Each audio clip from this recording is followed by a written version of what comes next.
Bonjour, je suis Franck Mercier, architecte solution chez Microsoft. Aujourd'hui, je vais vous présenter Power Query et plus précisément une fonction bien pratique qui s'appelle unpivot et sa déclinaison unpivot other columns. Alors, pour illustrer dans cette petite vidéo cet exemple, nous allons partir ici d'un tableau tout bête avec un nombre d'années ici figé jusqu'en 2014 et puis quelques produits. L'idée ici, c'est de pouvoir récupérer ça avec du Power Query et de faire en sorte que, en fonction des colonnes qu'on va rajouter, Power Query saura se mettre à jour automatiquement.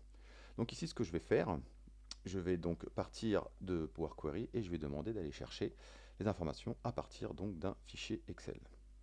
Donc là, je vais chercher mon fichier de test ici et il va me l'analyser et me trouver les informations voilà, qui correspondent à mon tableau. Alors, je vais faire la petite transformation que Power Query sait faire donc très facilement, comme déjà lui indiquer la première ligne comme en tête de mon tableau. Et puis ce que je vais lui dire ici, je vais sélectionner les colonnes de mes années, faire un clic droit dessus et lui demander de me faire un unpivot.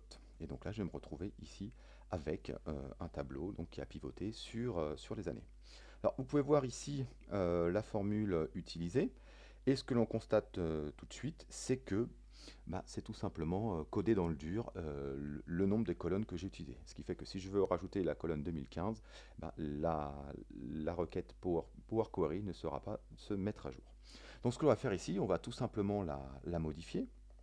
Donc ce que je vais faire, je vais tout simplement retirer ici ce qu'il y a entre brackets et lui indiquer la colonne ou les colonnes qui ne vont pas pivoter par la suite. Donc ici, moi, je ne souhaite pas pivoter ma colonne produit. Et par contre, il faut que je modifie cette formule. Là aussi, dans le cas où ici c'est un unpivot, mais là je vais dire c'est unpivot other columns. Donc bien lui préciser que tu vas me pivoter toutes les colonnes, excepté dans ce cas-là la colonne produit.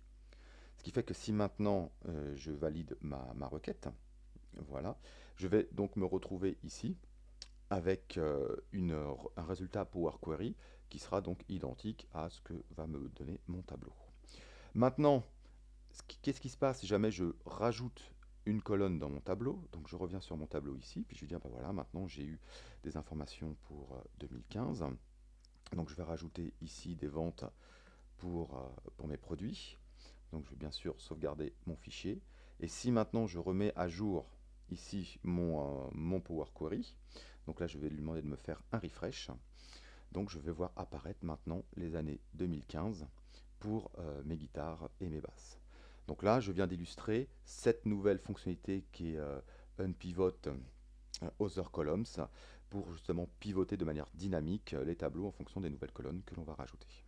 Voilà, merci d'avoir suivi cette courte vidéo sur Power Query et je vous dis à bientôt.